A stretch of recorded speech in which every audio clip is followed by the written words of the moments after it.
Welcome to D6. This is professor Vinod Kumar. వాళ్ళ శుద్ధపూస తీర్మానం వలన గురించి మాట్లాడదాం. ఎందుకంటే ఇన్ని రోజులు ఈనాడు మాట్లాడలేదు, ఇప్పుడు మాట్లాడాలి సీరియస్గా అనుకుంటున్నా. ఇప్పుడు ఆయన ప్రెస్ మీట్ కూడా పెట్టాడు నేను శుద్ధపూసనని. మరి ఆ శుద్ధపూస లెక్కలేదో మనం చూద్దాం. ఒకసారి తీర్మానం వలన ఉన్న నిజాయితీ ఎంత, బీసీల పట్ల చిత్తశుద్ధి ఎంత అనేది మనం ఒకసారి పరిశీలిద్దాం. ఎందుకంటే ఒకటి ఫస్ట్ తీర్మానం వలన తన కాపు సామాజిక వర్గానికి సంబంధించిన వ్యక్తినే అక్కడ నల్గొండలో నిలబెట్టాడు. తాను ఎమ్మెల్సీ పోటీ చేశాడు, గెలిచాడు. గతంలో కాంగ్రెస్ నుండి ఎమ్మెల్యేగా అవకాశం తీసుకున్నాడు. తర్వాత ఇట్లా ఎక్కడ పడితే అక్కడ ఒక మీడియాని అడ్డం పెట్టుకొని ఇవాళ బీసీ వాదంతో, బీసీ వాదం ఇప్పుడు ఉంది కానీ అంతకుముందు బీసీ వాదం లేదు. ఆయన కేవలం మీడియా వాదం, మీడియాని అడ్డం పెట్టుకొని ఈ దందాలు చేయాలో ఆ దందాలు చేశాడు. ఏ రకంగా ఒక పార్టీ నుండి ఒక పార్టీకి, ఒక పార్టీ నుండి ఒక పార్టీకి ఇట్లా రకరకాల పార్టీలు మార్చి రకరకాల వేషాలు వేసి ఇవాళ రకరకాల అంటే రూపాల్లో ఇవాళ తీర్మానం వలన ప్రతిరూపం మనకు కనపడుతుంది. సో ఇట్లాంటి తీర్మానం వలన ఇవాళ మొత్తం బీసీలను అంతా ఉద్ధరిస్తా, నేను ఉద్ధరించడానికి పుట్టినా అని చెప్పేసి మాట్లాడుతున్నాడు. నిజంగా ఆయనకు ఆ చిత్తశుద్ధి ఉన్నట్టుగా నాకు కనపడతలేదు. ఎందుకంటే ఈ కాపులను నమ్మడానికి లేదు, వాళ్ళు సగం రేట్లు వాళ్ళు. ఇవాళ ఆయన రేవంత్ రెడ్డితోనే ఇంటర్నల్ అండర్స్టాండింగ్ చేసుకున్నాడా, బీఆర్ఎస్తో ఇంటర్నల్ అండర్స్టాండింగ్ చేసుకున్నాడా, ఎవరితో అండర్స్టాండింగ్ చేసుకున్నాడు, ఏ ప్రయోజనాల కోసం, అసలు బీసీ ప్రయోజనాల కోసమేనా లేకపోతే తన వ్యక్తిగత ప్రయోజనాల కోసమా అనేది ఇంకా తేల్చాల్సిన అవసరం ఉంది. ఎందుకంటే ఆయనను పూర్తి స్థాయిలో నమ్మే పరిస్థితి లేదు. పొద్దుగాల బీసీ వాదం, సాయంత్రం రెడ్ల వాదం, సాయంత్రం రెడ్లతో దోస్తానం జరుగుతున్న చరిత్ర ఆయనది. కాబట్టి ఇవాళ బీసీలు కానీ, మోస్ట్ బ్యాక్వర్డ్ బీసీలు కానీ కానటువంటి కాపు, ఒక రకంగా ఆంధ్ర ప్రాంతంలో అది ఓసీ, ఇది తెలంగాణకు వస్తే ఇవాళ వాళ్ళంతా కూడా మేము రెడ్లమని చెప్పుకుంటాం. Most of the Kapus will tells about that they are Reddys. So కాబట్టి కాపు ముదిరితే రెడ్డి అవుతుంది. సో కాబట్టి ఈ ముదరని కాపు మరీ ముదిరిన వేషాలు వేసుకుంటా రెడ్డి వేషాలు లాగానే ఉన్నాయి ఆయన వేషాలు, బీసీ వేషాలు లాగా లేవు. కాబట్టి ఇవాళ తనకి ఎక్కడ కూడా చిత్తశుద్ధి ఉన్నట్టుగా లేదు. కాంగ్రెస్ పార్టీలో కూడా వాళ్ళ రెడ్ల సపోర్ట్తో గెలిచి ఇలా రెడ్ల నిలుతాడు. ఎవరైతే ఇవాళ ఆయన ఎమ్మటి ఉండి ఆయన ఈ స్థాయికి తీసుకొచ్చిన వాళ్ళందరినీ మర్చిపోయాడు ఆయన.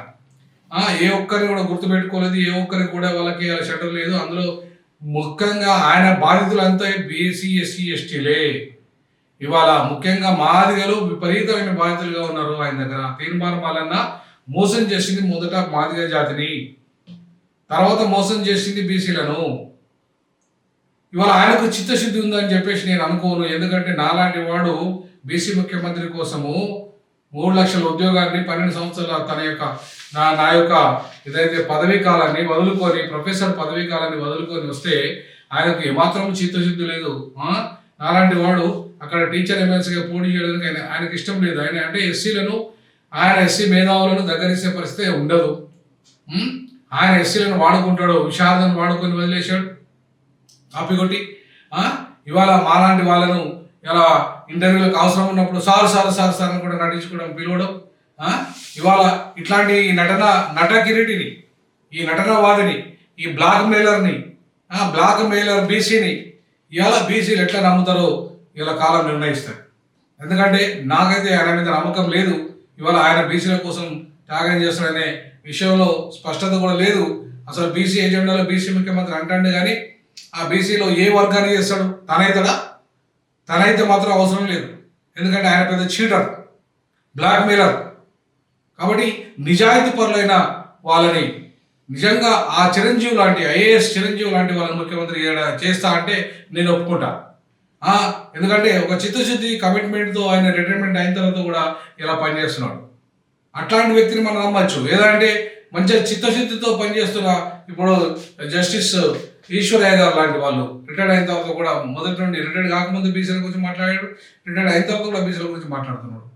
జస్టిస్ ఈశ్వరయ్య లాంటి వాళ్ళు కానీ, లేదంటే చిరంజీవి లాంటి వాళ్ళు కానీ, లేదంటే ప్రొఫెసర్లు ఉన్నారు కదా చాలా మంది ప్రొఫెసర్లు కూడా, 3-4 ప్రొఫెసర్లు కూడా బీసీలలో చాలా చిత్తశుద్ధితో మొదటి నుండి బీసీ వాదాన్ని భుజానెత్తుకున్న వాళ్ళు కానీ, వీళ్ళు ముఖ్యమంత్రులు అవుతా అంటే, వాళ్ళని చేస్తా అంటే మనం మద్దతు చేయొచ్చు. కానీ ఆయన ముఖ్యమంత్రి అవుతా అంటే మాత్రం గుడి లింగాన్ని మింగే రకం, ఆ రకము చీటింగ్ వ్యవహారాలు చేసే రకము, అట్లాంటి వ్యక్తిని ఇవాళ ఎట్టి పరిస్థితుల్లో ఇవాళ మనం నమ్మడానికి వీలే లేదు. ఇవాళ చాలా మంది ఇవాళ ఎవరైతే ఆయన బాధితులు ఉన్నారో, ముఖ్యంగా ఇప్పుడు యూనిస్లో ఎవరైతే తన ప్రతినిధిగా పనిచేస్తున్నాడో మా వరంగల్ బిడ్డ ఆ పిల్లోడు చిలుక ప్రవీణ్ అయితే బహుజనుల బామ్మర్ది అని ఆయనను బహుజనులు ఎట్లా మోసం చేసిండో ఆయన కొన్ని వందల వీడియోలు చేయొచ్చు ఆయన మీద. అట్లనే ఆయన బాధితులు ఇంకా చాలా మంది ఉన్నారు, ఒక్కరు కాదు. ఒకవైపు ఆ యూనిస్ పెట్టుకున్న మాదిగని ఊరడిస్తాడు, క్రాంతిని అక్కడ క్రాంతి పెట్టుకున్న మాదిగ పాపం అదే ఛానల్ పెట్టుకుంటే ఆయన ఎదుగుతున్న క్రమంలో ఆయన కాకుండా ఆయనని ఇబ్బంది పెడుతున్నాడు. అంటే అసలు నీ ఎజెండా ఏంది? నువ్వు ఎస్సీ ఎస్టీ బీసీలు అంటే అనుకుంటా ఇలా అంతో ఇంతో ఎస్సీలలో సొంతగా స్వేచ్ఛగా మాట్లాడుతున్న వాళ్ళని ఇబ్బంది పెట్టుడు ఎక్కడిది? నువ్వు నీకు దమ్ముంటే రెడ్లు పెట్టుకున్న వాటిలో, కమ్మోలు పెట్టుకున్న దాంట్లో నువ్వు వాళ్ళని డిస్టర్బ్ చేయి. నీకు అంత మొనగాడు అయితే నువ్వు బ్లాక్ మెయిల్ అనే వాళ్ళని చేసుకుంటా, ఇవాళ బహుజనులను మోసం చేసుకుంటా, మా వాళ్ళని మా మాదిగ బిడ్డల్ని అన్యాయం చేసుకుంటా, ఇలా మా మందకృష్ణ మాదిగ మా అల్లుని వినువు తురుము కాను నువ్వు అది ఇదని మాట్లాడతాడు. అంటే ఒకే జాతి మీ పక్షులా మీరు ఇద్దరు. ఇవాళ ఏంటి మీ విధానం? బీజేపీని ఇక్కడ అధికారం తేవడమా, లేదంటే బీసీలను అధికారం తేవడమా? బీజేపీని అధికారం తేవడానికి అయితే అవసరమే లేదు. బీసీ నినాదం, బ్రాహ్మణవాద నినాదం దానికి ఆల్రెడీ ఉంది, దానికి బహుజనవాదమే లేదు. ఇవాళ మన అట్లాంటి మనవాద పార్టీ, బీసీ వ్యతిరేక పార్టీ, బీసీలకు ఏమి చేయని పార్టీ ఇవాళ బీజేపీ. అట్లాంటి పార్టీని భుజానేసుకుంటూ, అట్లాంటి పార్టీకి మేలు జరిగే విధంగా, అట్లాంటి పార్టీకి అలా ఉన్నలను తీసుకొచ్చుకొని ఇవాళ నువ్వు మీటింగ్లు పెట్టుకొని నువ్వు బీసీల పేరు మీద మీటింగ్లు పెట్టావు. అది బీజేపీకి అనుకూలంగా మారే విధంగానే చూసినావు. ఇవాళ బీజేపీ బీసీలను ప్రమోట్ చేసే నీకు నీ వెనుక ఇవాళ ఎట్లా నమ్మాలి? ఇప్పుడు ఒక న్యూట్రల్ పర్సన్ కాదు, బీజేపీతో అంటగాగినవి అలా వేయించినవి. ఇప్పుడు కాంగ్రెస్లోకి వచ్చేసి కాంగ్రెస్ నిండా ముంచినవి. మరి ఇలా బీసీలను రేపు నిండా ముంచామని గ్యారంటీ ఏముంది? రేపు బీసీలను నిండా ముంచామని గ్యారంటీ ఏమున్నది? రేపు నీకు ఎవరో ఒకరు అవకాశం ఇస్తా అంటే పోవడానికి గ్యారంటీ ఏమున్నది? కాబట్టి ఇలా తీర్మానం లాంటి వాడిని ముఖ్యమంత్రి అభ్యర్థిగా ప్రకటిస్తే ఎట్టి పరిస్థితుల్లో అంగీకరించడానికి బీసీ సమాజం ఒప్పుకోవద్దు. ఆయన సగం రెడ్డి, పొద్దున ఇలా బీసీ వాదం అంటాడు, నైట్ రెడ్లతో కలిసి సాహసం చేసే రకం, ఇలా అగ్రవర్ణాలు సాహసం చేసే రకం. కాబట్టి ఇలా బ్లాక్ మెయిలరు, నిజాయితీ లేనోడు, నిబద్ధత లేనోడు ఇలా తీర్మానం ఈ బహిరంగంగా విమర్శించడానికి ప్రధాన కారణం ఏంటంటే ఆయనకు నిజాయితీ లేదు, ఆయనకు నిబద్ధత లేదు, ఆయనకు కమిట్మెంట్ లేదు. కాబట్టి అట్లాంటి నాయకుడు ఎట్లయితాడు? బీసీల పట్ల ప్రేమ లేదు. ఉన్నోడైతే తను ముఖ్యమంత్రి కావద్దు, ఇవాళ నిజాయితీ పనులను ముఖ్యమంత్రులు చేయడానికి సిద్ధపడాలి. ఇవాళ నేను బీసీ ముఖ్యమంత్రి అంటా, నేను ముఖ్యమంత్రి అయితే అనట్లేదు. నేను బీసీ ముఖ్యమంత్రి కోసం రాజీనామా చేసిన, నువ్వే చేయలేవు. నువ్వు ఎమ్మెల్సీ పదవి ఎందుకు రాజీనామా చేయవు? నీది రెడ్లు ఇచ్చినది కదా, అది కాంగ్రెస్ పార్టీ రెడ్లు ఇచ్చిన పదవి కదా, దాన్ని రాజీనామా చేయి. దమ్ముంటే రాజీనామా చేసి బయటికి రా, మాట్లాడు బయట. అప్పుడు నిన్ను ఖచ్చితంగా నాలాంటి వాళ్ళు కూడా సమర్థిస్తారు. నీ చిత్తశుద్ధి అయ్యో చిత్తశుద్ధిని పనిచేస్తున్నాడు, ఆయన కాజు కోసం నిలబడ్డాడని అనుకుంటాం. అంటే పదవి ఉంటేనే నువ్వు పని చేస్తావా? పదవి లేకుండా పని చేయరాదా నీకు? ఇవాళ ఎవరైతే గ్రాడ్యుయేట్స్ ని నమ్ముకున్నారో వాళ్ళకు నేను న్యాయం చేస్తా అంటున్నావు కదా, ఇవాళ ఏం న్యాయం చేయగలుగుతావు నువ్వు? ఒక్కడివి ఏమి ప్రభుత్వంలో నువ్వేమైనా కీలకమైన పదవులలో ఉండి న్యాయం చేస్తావా? ఏం చేయగలుగుతావు? మళ్ళీ అది కూడా మభ్యపెట్టడం తప్ప ఏముంటుంది? వాళ్ళ పక్షాన గట్టిగా పోరాటం చేయగలిగే దమ్ము నీకుందా? ఇలా ఆ రేవంత్ రెడ్డిని నిలదీసే దమ్ముందా? ఖాళీ లెక్కల విషయాలు మాట్లాడుతున్నావు. ఇలా లెక్కల విషయాల్లో ఆ లెక్కలు ఏవైతే ఉన్నాయో 2011 లెక్కల విషయం మాట్లాడావు. ఇవాళ నీవు కేసీఆర్ మీద నీ అంత కేసీఆర్ తిట్టిన మనిషే లేడు భూమి మీద. కేసీఆర్ను ఇవాళ పొగుడుతున్నావు నువ్వు అంటే అర్థమైంది. అంటే నీ అవసరం కోసం కేసీఆర్ను తిడతావు, నీ అవసరం కోసం కేసీఆర్ను పొగుడతావా? ఆ రోజు కేసీఆర్ దొంగ, ఈరోజు మంచోడా? మరి నువ్వు కూడా దొంగవే అని అంటున్నారు జనాలు. మరి నువ్వు మంచోడివా? మరి నిన్నెట్లా నమ్మాలి? ఒక మాట మీద నిలబడలేనివి ఇవాళ నిన్నెట్లా నమ్మాలి? కేసీఆర్ ఎంత ద్రోహం చేశాడు, ఎంత దుర్మార్గాలు చేశాడు, ఎంత లూటీ చేశాడు, ధరణి పేరు మీద నువ్వే కదా మొత్తం లెక్కలు తీసి కేసులు పెట్టి ఇంత దోకా చేశాడు చెప్పింది నువ్వే కదా. మరి అలా నీకు ఎట్లా మంచోడాడు? నిజంగా కేసీఆర్ నిజాయితీ లెక్కలైతే ఎందుకు అసెంబ్లీలో ఆమోదించలేదు? ఈ అసెంబ్లీలో ఎందుకు చర్చ పెట్టలేదు?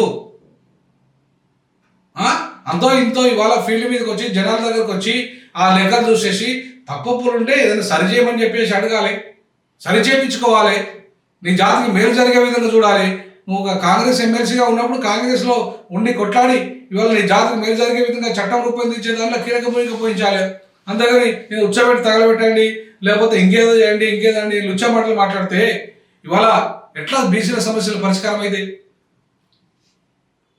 కాబట్టి ఇలా తీర్మార్ మల్లన్న బ్లాక్ మెయిలరు తీర్మార్ మల్లన్నను బీసీలు ఎట్లా నమ్మాలి? ఏ రకంగా ఆయన నమ్మాలి? బీసీ కానీ బీసీ తీర్మార్ మల్లన్నను ఎట్లా నమ్మాలి?